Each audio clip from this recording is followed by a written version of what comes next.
আমাকে দিছে নিচে পুলিশে কইছে এই গাড়িতে নামেন, জোরে ধমক দিয়া নামেন, নামাই দিছে। পরে আমার টাইনা লয়ে দেবো, আমি কই যাবো আপনার লোকে, আমি বলছি কই যাবো, আমার গালি দিছে। পরে আমার হাত ধরা টাইনা নিয়ে গেছে। হ্যাঁ, সব পুলিশ কিন্তু আর এক সমান না, অনেক পুলিশ কাঁদছে। পরে ওখান থেকে পুলিশের ঠ্যাং ধরছে, আমি ওনার এই হাতটা ধরছি, হাতটা ধরার পরে আরেক পুলিশ একটা বার্তাছে না, পরে ধরা ইডামা ধরছে, ইডামারা ফেলাইছে। পরে ফালানোর পরে বইছে, বওয়ার পরে আরেক পুলিশ আয়া ওদিকটা আয়া ফালাই দিচ্ছে, আরেকটা কয় গুলি করে দিই, পরও গুলি করে দিই, নাহলে আরেকজনে কইতাছে পুইরা দেয় গাড়ি সহকারে।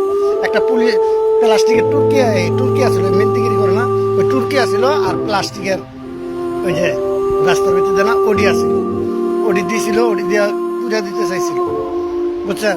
পরে আমি আর কি করুন, পরে এই রিক্সাটা যেদিকে নিয়ে আসে ডেলিস্টারে এক পিচ্ছি, আমি জানি না কি চাকরি করে কি করে, ওই পিচ্ছি একটা দুধের বাচ্চা হাসি দিছে, নামানোর সময় আমার গালে একটা চুম্মা দিয়ে গেছে। আমি আবার ডাক দিয়ে বলছি, আপা শুনেন, আপনি কিসে চাকরি করেন, সাংবাদিকের না কিসে?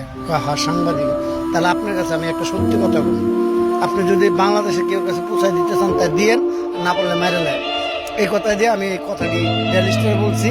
ডেলিস্টার পুরো একেবারে ওখান থেকে আমি চোখ হাসপাতাল পর্যন্ত টাইনে একা নিয়ে আছে, হাজার হাজার মানুষ ছিল, কেউ যদি একটু ধৈর্য বসতো আমি তারপরে একটু শক্তি পাইতাম। আমার এই সেটা এইখান থেকে এই কোনা পর্যন্ত এক সেনাবাহিনী বললো ওরা ইমার্জেন্সি নেওয়ার ব্যবস্থা কর। পরে অটো এলাইলো, পরে কেউ ডাকলো আসে না, পরে সেনাবাহিনী গুলো ওই বেটার ধরে তাড়াতাড়ি তাড়াতাড়ি ইমার্জেন্সি নিয়ে গেছে। ওখান থেকে নেওয়ার পরে এই যে চোখ আসলে কোনা বলতে লেবু গাছে শরবত, ওই শরবত বললাম ভাই আমার 2 গ্লাস পানি দিয়ে রক্ত দিয়ে নিলে পাড়াইবো পুড়াইবো, মানুষে উঠবো, কেউ কিছু কইতে পারবো না। পরে ওই রক্তটি হাত দিয়ে আমি নিজে ধুইয়া সাইডে দিয়ে এই করছি।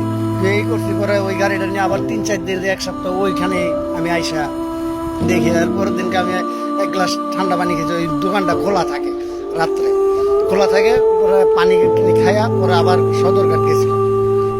ওনার রিক্সাটা উনি দিয়ে গেছেন, উনি একজনের কাছে